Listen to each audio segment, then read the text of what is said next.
This is Rabbi Robert B. Holman Jr. and Shawn Appleton. And this is Hebrews in Exile. Tonight we have one of our young men of this congregation sitting in with us for this particular podcast this evening, Johan Tate. Say something, Johan. Something, just kidding. How you guys doing?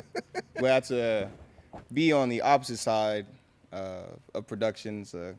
It's great to be a part of an awesome conversation, so I'm excited. Good. Yeah, Good. We're glad to have you here. Johan is one of the young men that makes all of this that we do. He makes it go. He makes it happen, and we're happy to have him with us up here on this evening. Absolutely. Thank you. Last week, I introduced in topic matters that are of a political nature. And Johan, being a young man and perhaps not understanding some of the nuances of this nation that we live in, I pose to you all in discussion that the political climate that we are getting ready to face, if it goes sideways, is going to be very catastrophic and very ugly. And you asked me a question. What was that question you asked me? Man, I asked a couple. Wait. Okay. Wait. This is my fault. I'm going to have to put my finger up and excuse myself for a second because there was a little red button that didn't get pushed. Okay. Can they hear us? Yeah, they can hear us. Cool. Okay, You cool. good. You cool. good. Keep going. Keep going. One of my questions. Do you want me to ask any of the question, or this is a specific question? Well, any of the questions I had? Yeah, I mean, Okay. ask the one. Ask away. Yeah. Ask the one that got me revved up. Okay. I think the question that got you revved up was, oh yes, why should we Vote for Donald Trump. No. exactly? Why should we? And when I say we, especially melanated people, but anyone who feels oppressed by this American society. My question was, since the government gives us the right to abolish it, and the Most High instructs us to follow its laws and decrees over any of the nations that we have been exiled to, why should we feel the need to vote for lesser evils? That was my first question. Okay, well, first of all,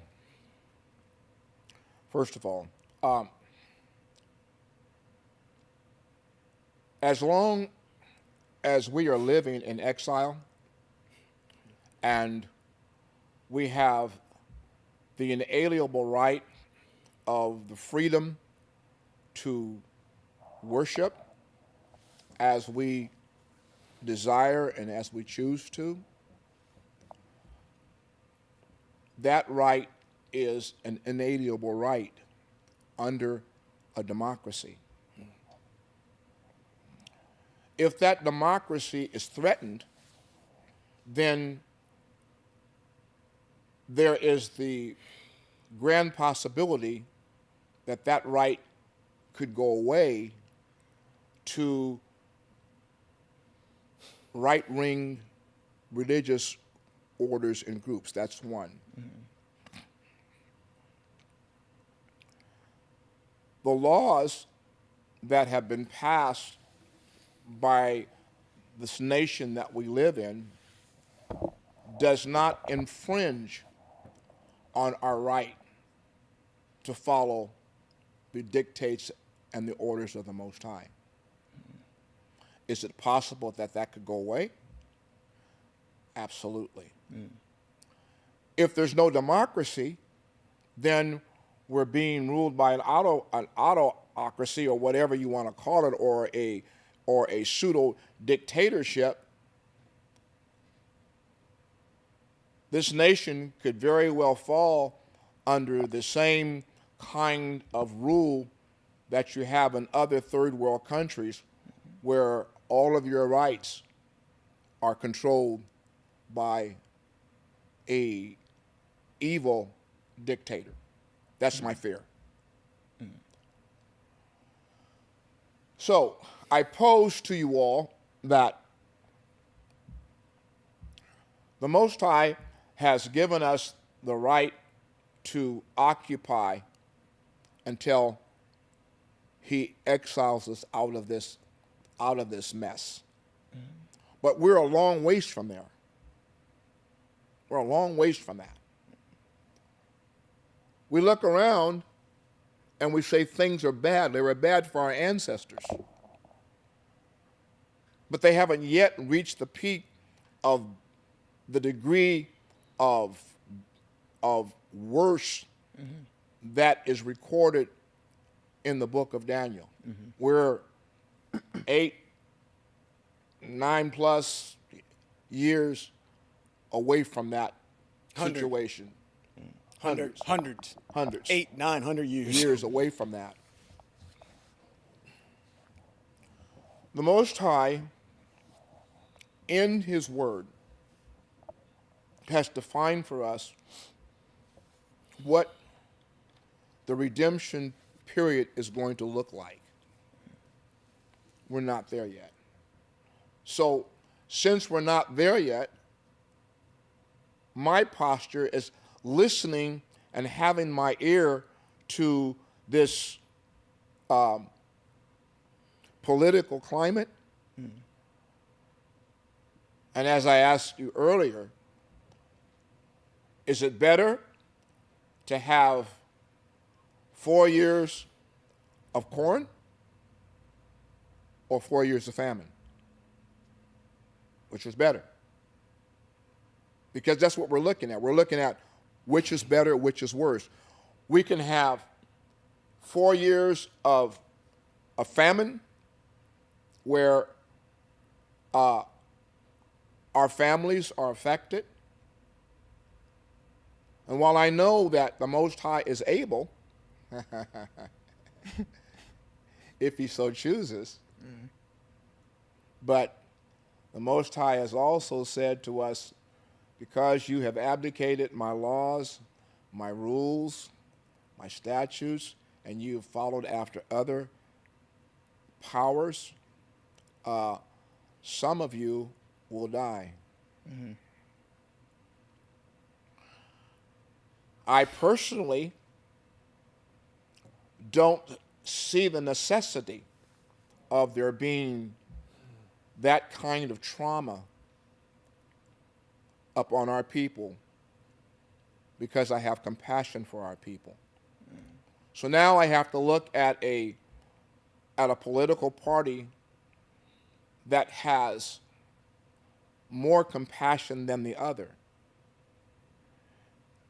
irrespective if one party is using or living off of or gaining whatever they're gaining from Hebrew Israelites in this exile.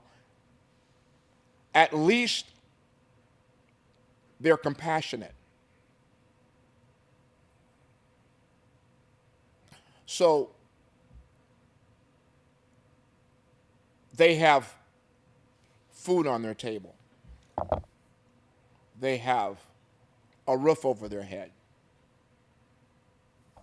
They're not in the cold. You're going to hear it from me first. You're going to hear, I hope that if this thing goes sideways, I hope y'all pull up this particular podcast and say, Rabbi told us first. If the Donald Trump Republican Party holds the White House, every melanated person in the United States of America is going to suffer. And if you think that homelessness is bad now, people who don't deserve to be homeless are going to be homeless. People who don't deserve to be hungry are going to be hungry.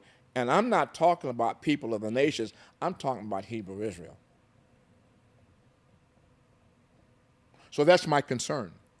So now I'm looking at a political climate that says to me, well, in the analogy of going to my optometrist and having my eyes checked, she says, is this better? Is this worse? 1, 2, 3, 4. And as she switches those in front of my eyes, I'm making a decision which one of these lenses is better and which one's is worse. That's how I see the political climate. Now you say that they're both bad. Hey, I concur. Is this better or is this worse? Do I eat? Do I have a roof over my head? Can I feed my family? Can I be out of the cold, or am I going to be homeless? Those are the things that this next election is all about, because you have a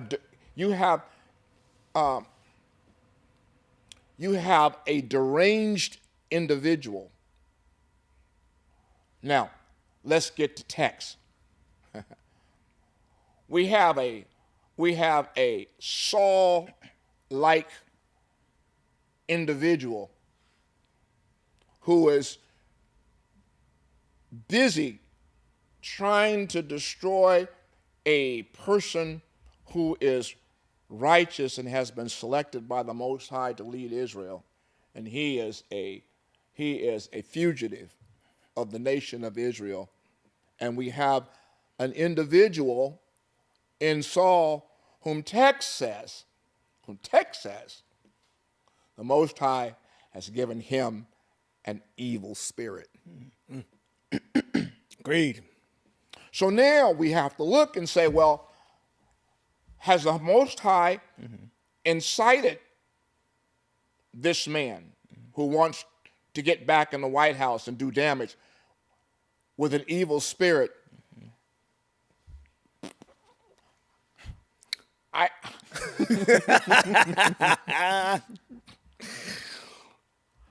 don't think so. Why do you say that? I think he was born that way. Really? Yeah. And that could not possibly be a move of the Most High. Well, I mean, yeah, from his inception to where he is right now, one could say he was groomed to push you Hebrews into a state to where you actually are going to listen to the Most High, because it's going to get bad. And here's my problem. I get you, but here's my problem with that. As I said earlier, for me, if the Hebrew nation of Israel was not fractured and did not have and still suffers from a crab syndrome, and we were a collective body of people in these United States who can make some noise, it would be different. I'd say let's go Most High, because here's the issue. Reason I say that, if I look at the historical account of Hebrew Israel when they're oppressed by an enemy and they're in right standing with the Most High, I can hear the Most High say these words: I am going to give you the victory. But in this case,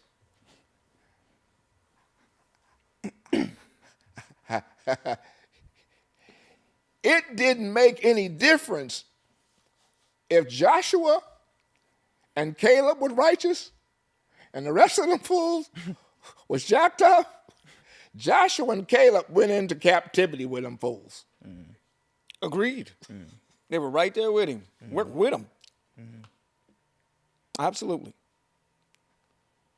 You know, let me ask you a question real quick, because we've kind of been speaking in some generalities thus far.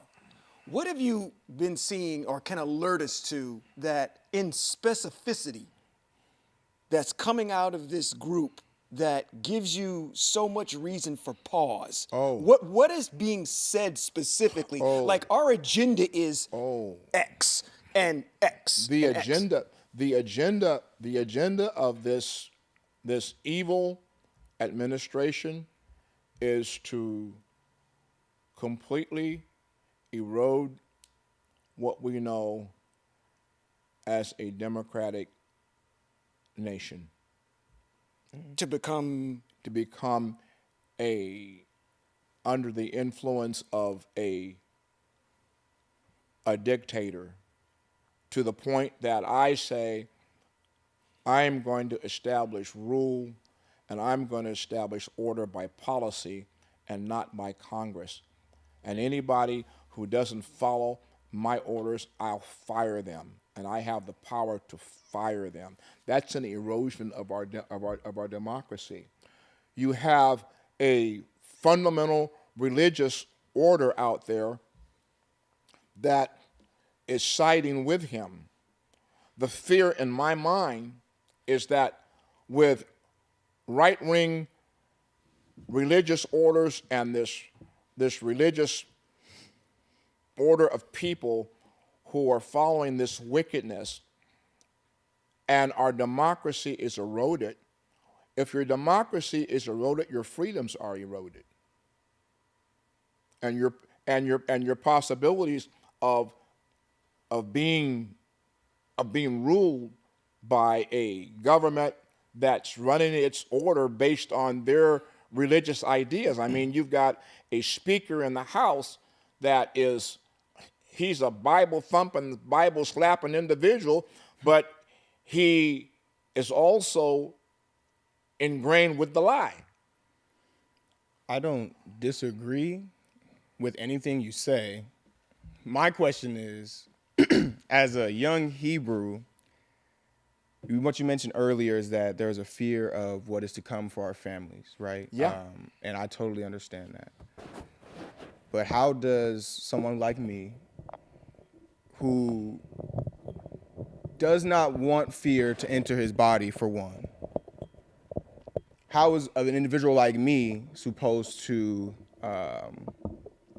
operate? So this is my thing, is that I don't think that voting is a bad thing. What you said, we have the opportunity to make a decision, but I don't think that we should be as dependent on the government as we are.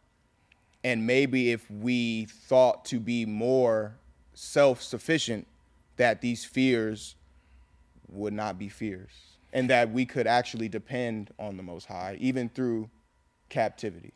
But that goes back to my point. Okay. Do you know how vast Hebrew Israel is, even in this United States of America? Being big? Yes. I have no idea. And they don't even know that they're Hebrew Israel. Right. They don't even know how to come together as a people and learn how to depend upon the Most High. They don't even know who to pray to. They don't even know where to go for a spiritual answer other than to fall on their knees and pray to Jesus, and that violates Joel, who says that when these terrible times come, they that call upon the name of Yahweh shall be delivered. So my thought is, I'm not speaking in a tone of fear. I'm speaking in a tone of concern. Agreed. And my concern is that you can't cry foul after the horse is out the barn if you had a chance to keep the door shut. You can't cry foul if things go south and your family or some members of your family are affected because they've lived their lives dependent upon a government source who does not, I can't use the word, who doesn't give doo-doo about them. When there is a party that at least has compassion, doesn't make them great. There's a difference. You don't have to be great to show compassion for humanity. And maybe this is my young generation I was getting ready to go there because I'm in the middle of you two. Do you want to do it? No, I mean this Okay. is very cathartic because we're seeing two generational thoughts meld together within this confines of what we do here as Hebrews that are in exile, where there's and go ahead pose Okay. your question, please. I'm not supposed to be talking anyway. No, you are. It's okay. I mean, because the issue is that in this exile, it is our duty to occupy. Yes, and I agree with you. My only thing is what you're explaining, I feel like that's going to happen in that's going to happen. Now, this is me speaking. What you're explaining, which has been explained in text, is going to happen. Yes. Regardless. Yes. And I'm not saying I'm trying to speed up the Most High, but just from what I see, the Democratic Party doesn't really care either. But what they are good at is showing you or acting like they do. Well, I'd rather have somebody act like they do and somebody at least demonstrate that from what I have seen in my 82 years of being on this planet, that I would rather have corn than to have a famine when corn is available, because of a people that's more compassionate about their people than a people who have so much that they absolutely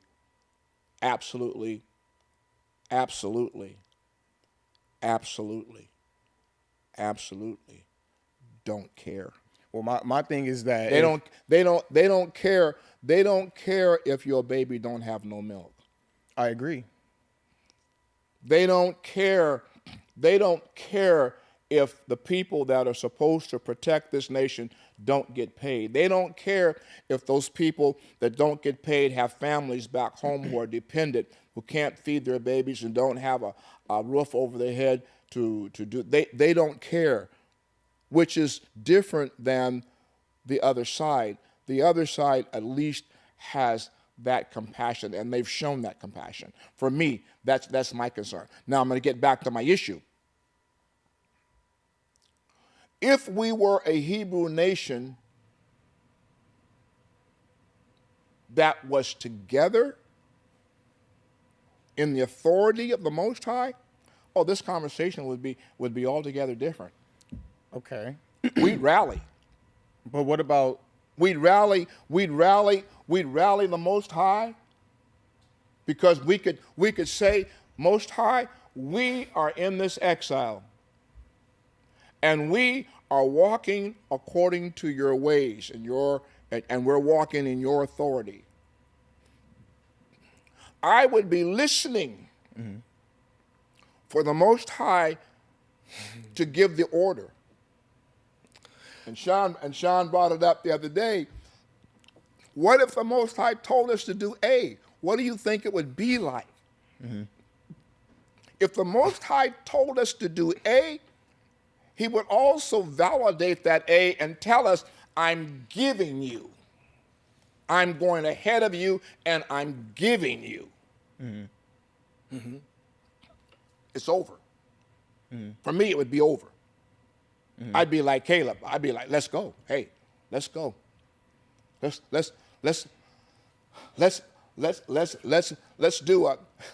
do a how many ever number of Hebrews that's in this nation, let's go march on that White House and let's make it brown again. So do you want to hear a young Hebrew with no fear? When I hear what you say, I think about when we go to I think this is Joshua. Is this Deuteronomy 32 and 30? How could one have chased 1,000? Is that Deuteronomy? Or is that in Joshua? Go ahead and read it. How could one have chased 1,000 and two have put 10,000 to flight unless the rock has sold them and the Lord and Yahweh has given them up? Unless they're what? Unless their rock Has sold them. sold them? Mm-hmm. Sold them? Mm-hmm. That's what it said here. No, I read Okay. here. SODE, sold them. And Yahweh had given them up. So I hear what you say. Because what you just read there. I don't know if I'm springboarding Yeah. here. I hope I'm not springboarding. No, one could chase 1,000, but the one that can chase 1,000 can only chase 1,000 with the power and the source of the Most High leading the chase. Yes, of course. I agree. But I was bringing that up in regards to how you said it brings concern on what a change of power in this specific, instance of time could do to our people. And I am very concerned about that. But if I read in text that it's going to happen anyway, I don't see why I should necessarily. When? So I agree with what he's saying, though. So When? This is what's interesting about what he's saying. When that happens, you will be in the grave. I don't disagree with that. I don't disagree. I will be in the grave. And my only concern is to, once again, I'm gonna get back to my concern. My concern is not fear. My concern is that I absolutely know beyond a reasonable doubt what's gonna happen to our people. I agree. I mean, it's there. And there will be no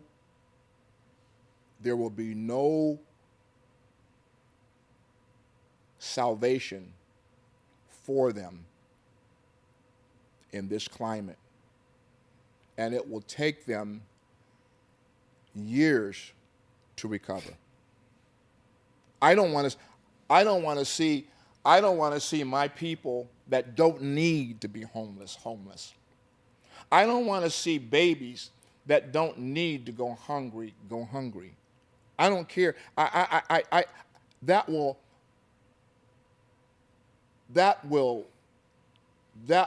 devastate me. I don't think we have a choice.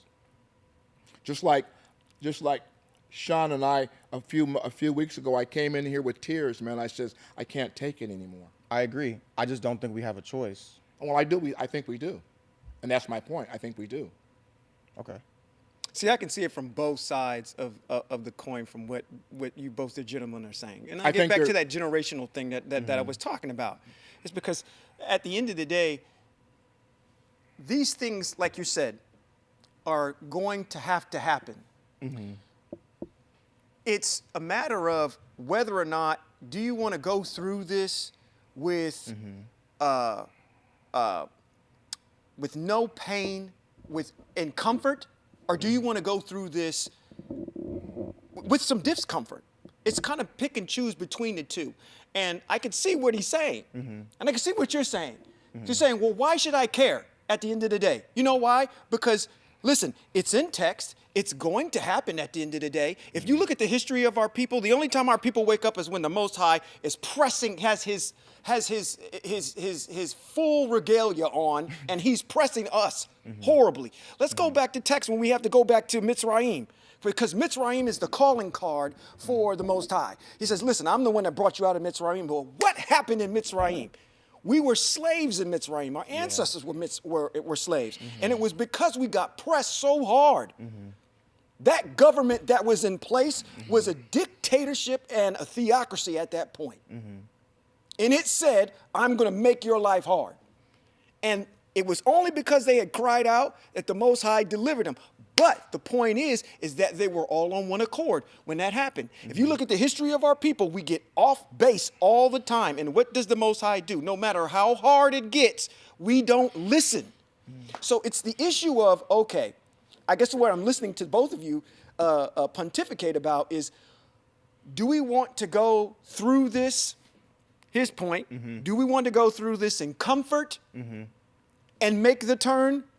Or do we want to go through this with some type of angst, which I agree with what you're saying, because I don't give a darn about this government at all. Be quite honest with you. I can't. They've got so much going on that at the end of the day, I realize that ignoring it and sticking my head in the sand like an ostrich is not the right answer. I have to be cognizant and aware of what's going on. Of course, I agree. When I look at our prophets, even if I look at the weeping prophet, which is Jeremiah, what is he doing? The whole entire time he's preaching to a people that don't want to listen. Yeah. And that's where we are.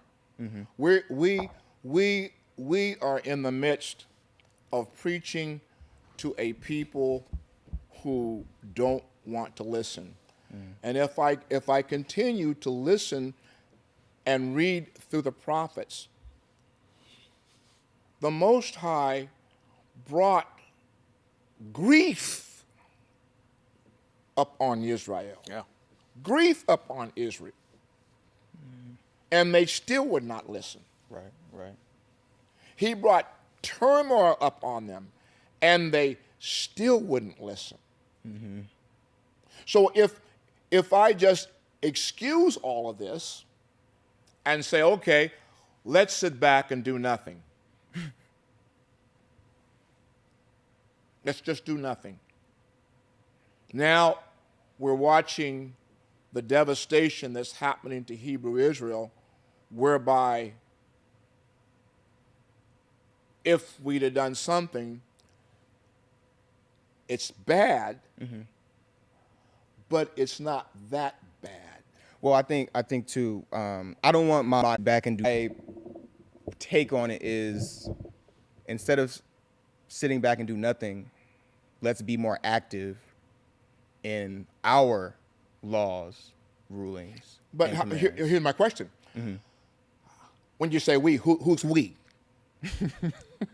Which is getting back to what I said earlier. Is that at least us here. People that doesn't want to listen, because I totally get where you're coming from, which is this aspect of, hey, let's focus on the things that are germane to Hebrew Israel. Whatever is going on is what's going on. I can't deny the fact that I live in exile and I live in a country that has dictatorship and rulership over me. I can't deny that. Deniable plausibility with that.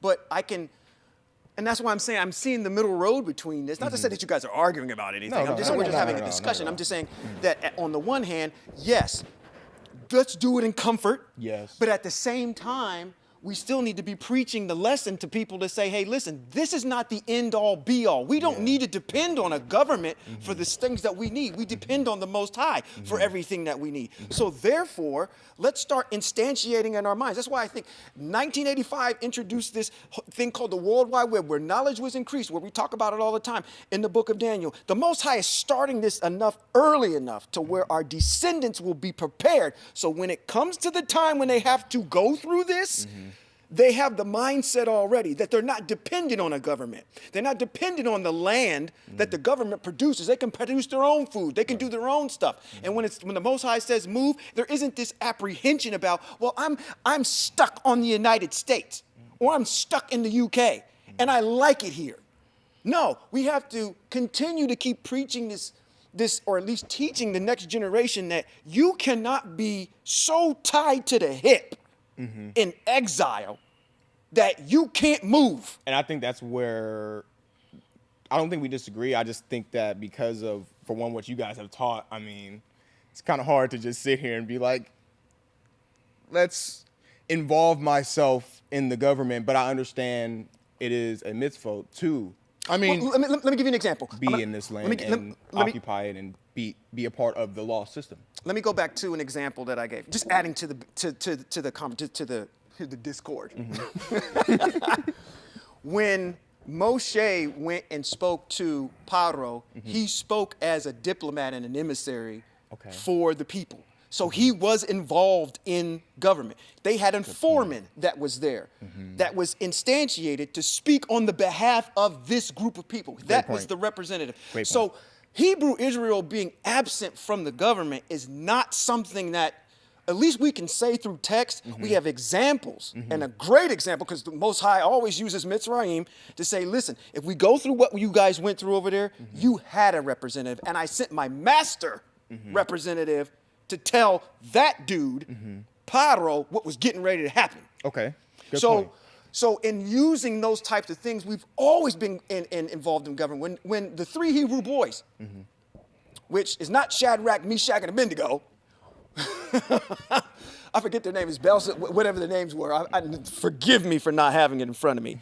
They were told off because they were the elect. They were the elite of the elite. And they were put in the position of government. And that's where we've always been. I think we brought it up on a different podcast. Daniel said it to set in the seat of government. Yeah. We are always involved where we are. In an exiled nation. Yes. And have authority. Great points. What's our problem? Our problem is we do not have those kinds of people in a position to be able to sit in those places. Agreed. We're sitting here. We have less than 500 followers on all of our platforms. Probably combined. Right. Okay? And you're talking about we. No, we're still pushing the envelope. And I'm going to continue to push the envelope of compliance with the Most High. But until Hebrew Israel comes on board as a number of people that are concerned, and we quit crying out to a demigod, facts, we're going to be afflicted. Now, from my position, I'm saying, I can't use that word. Why not? You can say fulsome dam. Until these people get on board, my task is to look for the more comfortable position and say to you all, you need to vote for the lesser evil because when things go sideways, and they will, they will. Yeah. Your mothers that are working for the government, your husbands and your sons and your daughters that are dependent upon the government to survive are not going to survive. It's going to be 4 years of famine, and it's going to take them another 48 years to recover. Some of them are not going to recover when I'm saying that isn't necessary. Unless the Most High says it's necessary. So what do I need to do? I need to act like a viceroy in this nation, and I need to support that which I think is a lesser evil than the other. And if the Most High anoints that, then I say good. If he doesn't anoint it, I go okay. But at least I did my part, and I can sit back and say, now it's not up to me anymore. It's up to the Most High. Now we have a message and a lesson to teach and a cry to make, that then perhaps Hebrew Israel in exile may, I doubt it. I doubt it. And the reason I doubt it is because the time is not yet. You're not gonna like me for this. The time is not yet. I don't disagree. One of the issues of defining the time not being yet, there's not a famine for the word of the Most High. You saw the video. And boy, howdy. Did you see the video? I did. Did you see how many Negroes was in that building? Yeah, I wish I could unsee it, but yeah. I saw it, the convocation center was packed. And you have to realize that this is multiplied all over this United States every Sunday, and they don't have a doggone clue. They don't have a clue. If democracy is eroded, where one man can dictate and define the political outcome that trickles down to where you and I live, where people that already hate me can arrest me just because they don't like me. No, I'm sorry. I'm not down with that. I mean, I don't think anyone is down with that. I'm not down with that. I'm not down with putting myself, my family, my sons, my daughters, my grandchildren, my grandchildren's grandchildren. I'm not down with putting them in that position. If it was just me and I just had nobody but me to worry about, no. Even still with that. Yeah, no. No, I don't disagree with that. I just bring a perspective of it's hard for me to, I'm not going to say care, because I do care about people, but as far as the outcome, I feel like the way that America is set up, like you said, there's a time for everything. And for Hebrews, it has to get worse before it gets better. And yes. I don't know. You may know. No. But me personally, I don't know when that time is. No, don't know. Let me put it this way. It's a progression. Yes. The Most High ratchets up the pressure in a progression, hoping that they will turn. Listen to me good. Listen to me good. We are so far away from Hebrew Israel abdicating Jesus Christ till it probably won't happen, and it won't happen, it probably might not even happen then. It won't happen until, let me get it. I would say till hell freezes over, but hell don't exist. So let me get it. Then in that case, it would never happen. It would never happen. Come on. It's an interesting concept and ideation to have, because you want to constantly separate yourself, because we do realize that we are ruled by a theocracy. We're ruled by the Most High, and the Most High is a theocracy, and we live in a democracy, and a lot of things are that affect us on a day-to-day basis. We try to separate ourselves and be governed by the Most High. Pure, unadulterated teaching of the Most High, and it's difficult for us. But at the same time, I mean, like I said, I can see both sides of the story. Do you want to ride in the front seat, or do you want to ride in the trunk? We both gonna get there at the same time. It's like riding on a plane. You want to ride in first class?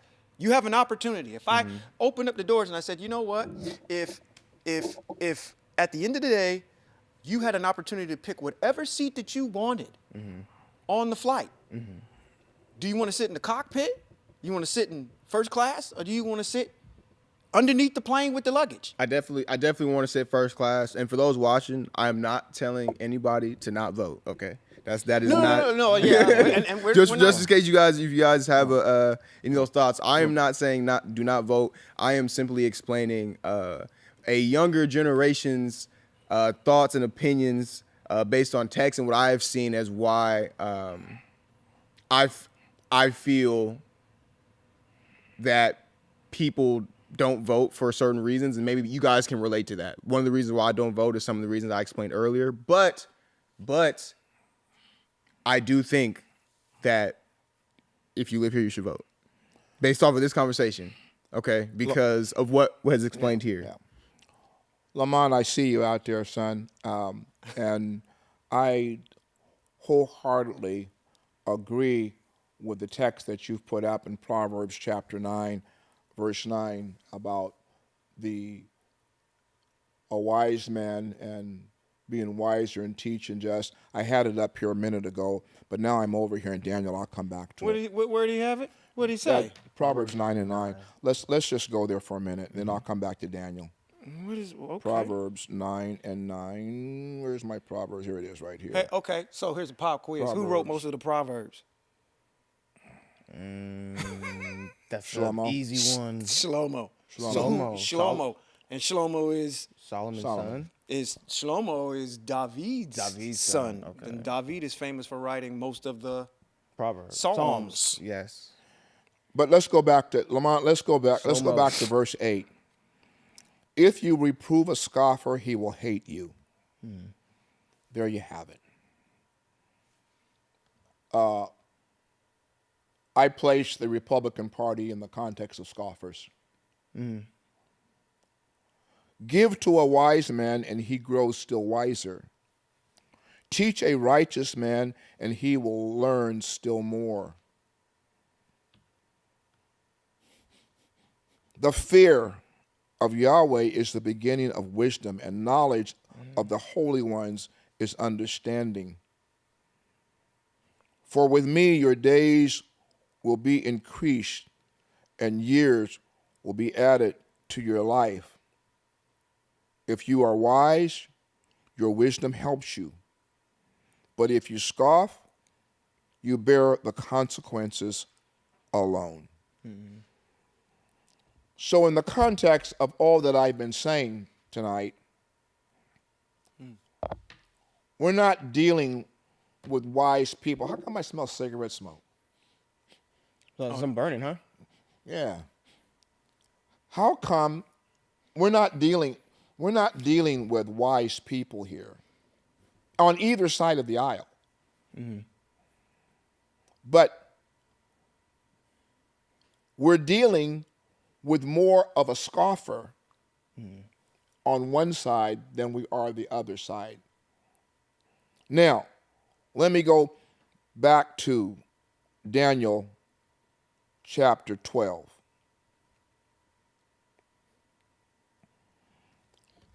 It reads, not one, come on, Daniel chapter 12. It reads, and it starts with these words. When that time comes, whenever you see in text it talking about when that time comes, the Most High is talking about the beginning of the redemptive period. Okay. Because what has to usher in the redemptive period and what the Christian church calls the Great Tribulation. Okay? Most High ain't talked about no great tribulations. He says, when the time comes. Michael, the great prince who champions your people, that's Hebrew Israel, will stand up, and there will be a time of distress unparalleled between the time they became a nation and that moment. We're not there yet. We're so far away from that particular point in time till it's not even imaginable in my mind what that's going to look like. Do you think Trump could instill that? No. Okay. Or start that? No. And why? And why do I say that? Huh? Smells like something's burning. Smell Yeah. it? No, Maybe it's outside. Maybe it's outside. And why do I say that? I say that because there are certain things that have to transpire within the mind or within the consciousness of the Most High. The Most High says, I have defined and I have told you the end from the beginning. And the things that I have declared will come to pass, but they're going to come to pass within a time frame.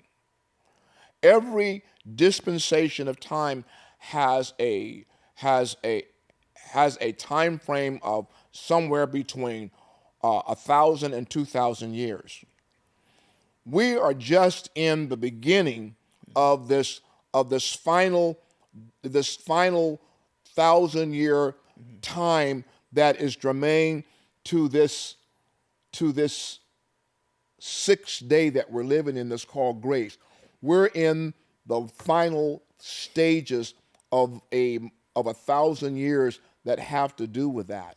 That began in 1985, in my opinion, with the opening of the World Wide Web, which corresponds here in Daniel, that says, but you, Daniel, keep these secrets and seal up the book until the time of the end.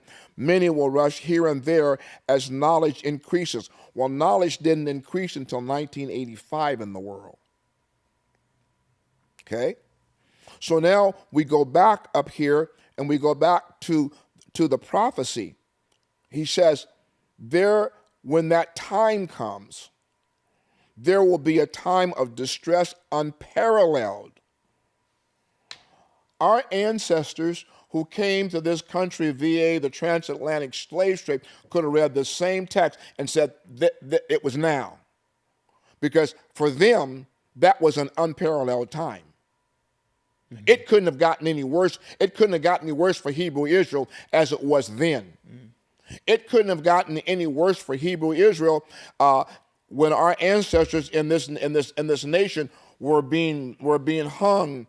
And we have a song by my girl, Strange Fruit, and we have black fruit hanging from them black trees. people being treated like they were not even humans. Even to this very day, it's the same thing. It's just a different climate. We're not there yet. Can he usher it in? No, he can't usher it in. You know why? It's not the time. The only thing that he can do in what I'm seeing could happen would be to ratchet up the pressure here. Now, while in the nest, we're going to squirm and we're going to find another comfortable spot. I don't care how bad it gets. We're going to find another comfortable spot. Mm-hmm. Yeah. But what I'm saying is, even if it's a lesser evil, we're still always going to be adjusting to a comfortable spot.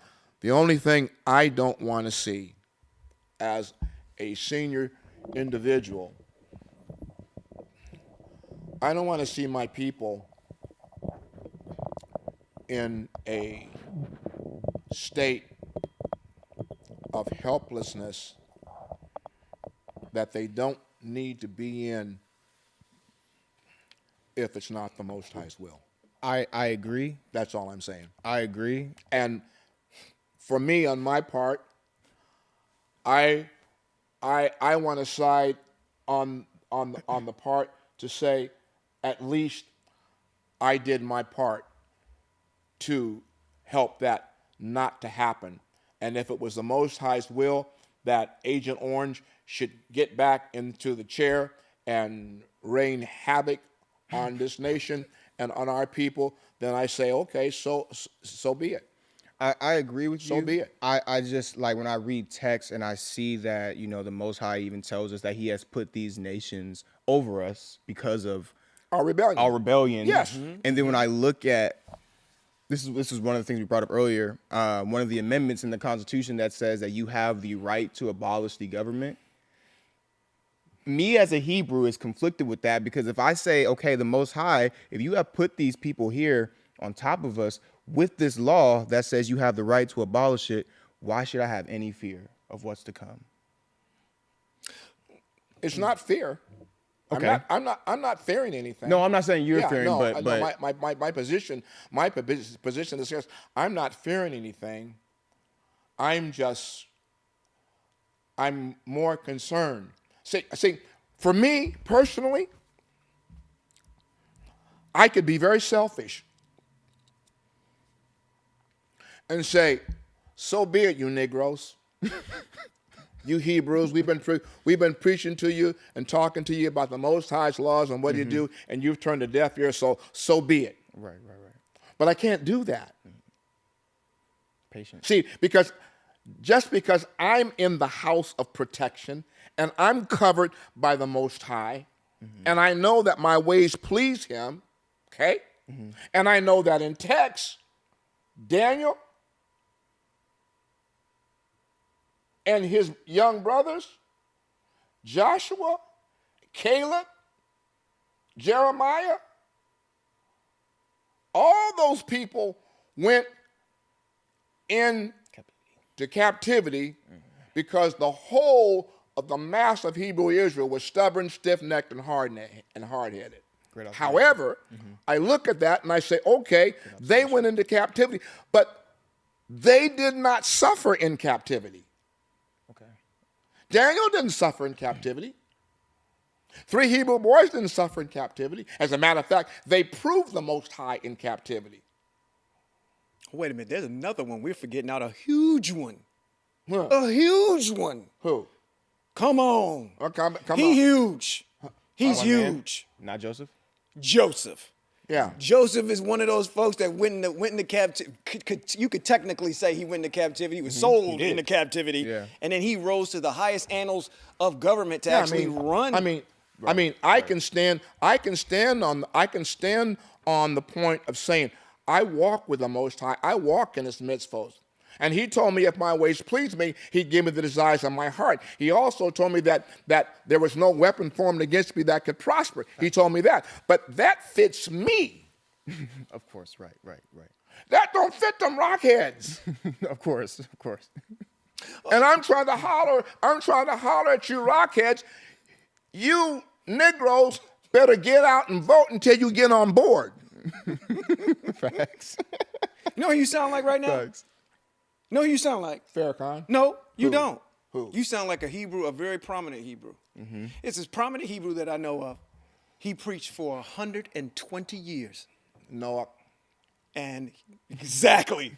And that's I think where you're getting at is that because I know what the Most High has instantiated, I know that I'm building salvation here called an ark to save everybody.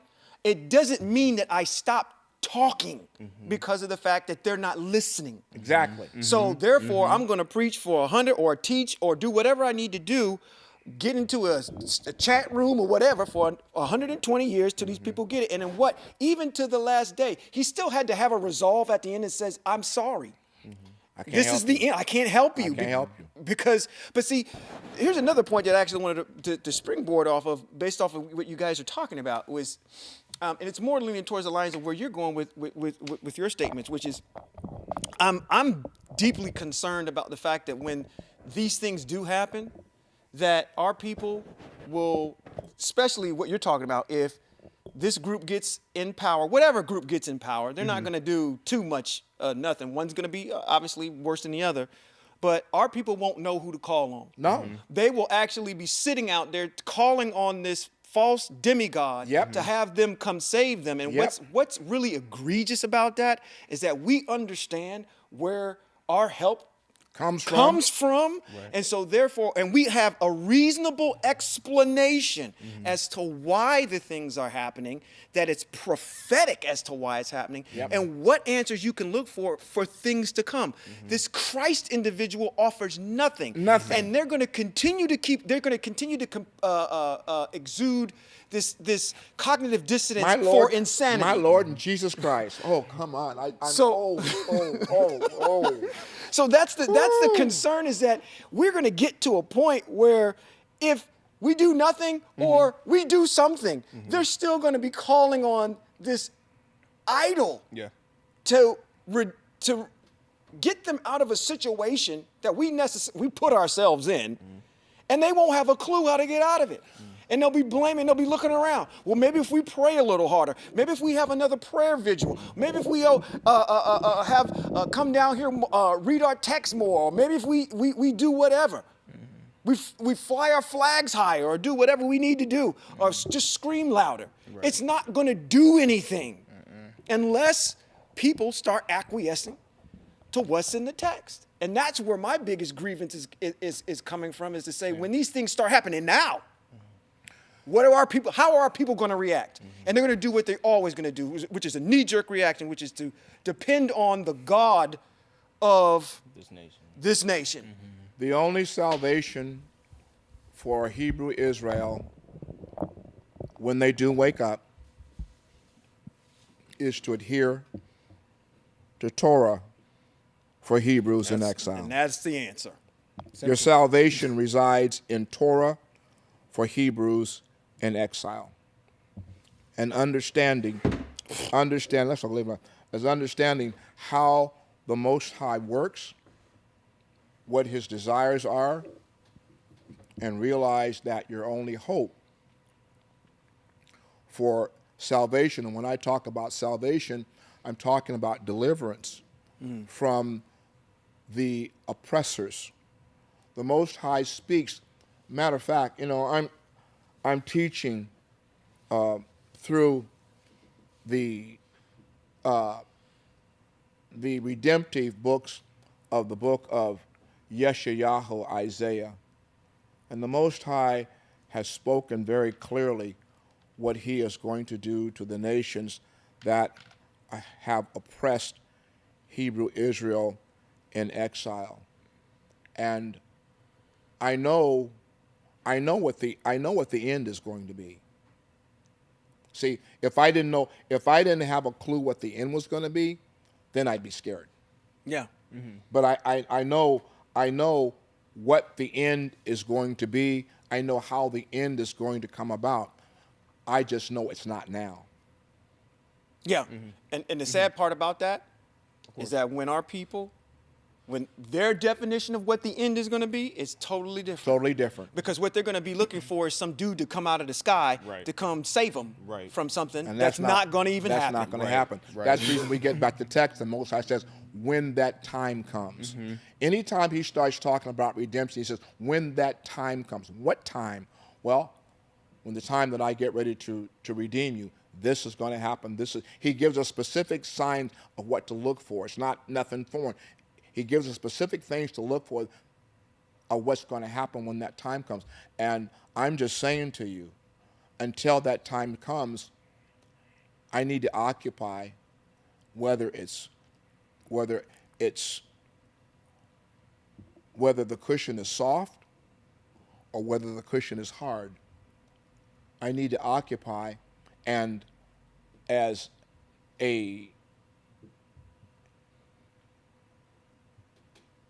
and have concern and compassion for those who don't even know how to have compassion. I need to have concern for those who don't even know how to help themselves. I need to have some sense of voice to tell you, until you wake up, you need to do something to at least make your way in this exile nation not be as oppressive as it could be. There's a lesser oppression. You don't need to be in the fire if you don't need to be in the fire unless the Most High says you're going to be in the fire. And if you can prevent yourself from doing that by simply putting a mark on a ballot, then I say to you, do that, because if you don't and it goes sideways, I'm going to say it again. You don't have the right to complain. If your uncle, your auntie, your mama, your daddy, your brother, who is dependent upon this government, can't feed his family, and you can't do this, and you had an opportunity to to possibly make a change and it doesn't happen, you do not have the right to complain. Don't have the right. Shut up. Because when you had an opportunity to go to the ballot box and maybe make your voice heard, which could have altered the outcome, and you didn't, you can't complain. You got no right. Most High or no Most High, you got no right. That's all I'm saying. Which is good. That's all I'm saying. Which is good. Which I think everybody sitting on this stage right now can agree with the fact that, you know, irrespective of what happens to this country or whoever's running this country, is that our resolve is in the Most High. Period. I saw my people when they almost shut down the government this last time. I saw my people in anguish. And they did not have a clue what to do. That broke my heart. I saw them in anguish. I don't know what I'm going to do. I got bills to pay. I can't pay my rent. I can't buy food for my child. I can't do this. And they're saying they're shit. I don't know what I'm going to do. And I'm going, wow. And you multiply that over by the numbers of people that it will affect, and it's going to be devastating. Will they know who to call upon? No, they won't. Will they be able to go to their church and their pastors help them? No. Right. Their pastors can't help them. That's right. Yeah. I thought the church was supposed to give us food and help us out. We seen that Not this flood. one. Yeah, we seen that. Yeah, that's exactly what's going to See happen. what I'm saying? Yeah. And I realized that that's going to be the state. And for me, that will absolutely break my heart. Agreed. For everyone, of course. It'll break my heart. I wish, as we come to a close on this podcast, I don't know who's listening. I don't know who of you out there listen to our podcast. We are a small fish in the pond. Our voice is not a national voice. It's not an international voice where anybody from the news media is going to call us for a comment. They go to the purple and gold people because they've made the most noise, and they think that they're the credible people to speak for the Most High.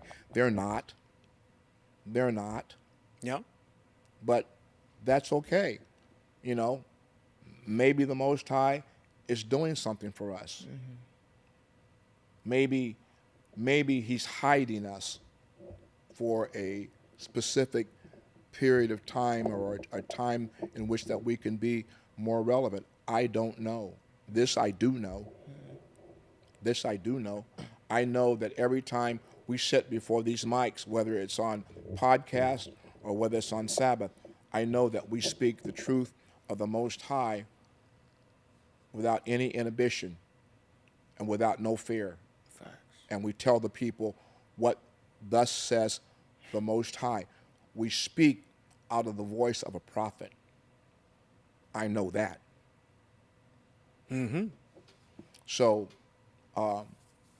if tonight's podcast hasn't been, no, I'm not even going to say that. This has been Rabbi Robert B. Holman Jr. and Johan Tate. Hey. No. What are you going to be, Shawn Appleton? And Shawn Appleton, and this has been Hebrews in Exile. Shalom. Peace out. How'd you like that? I loved it.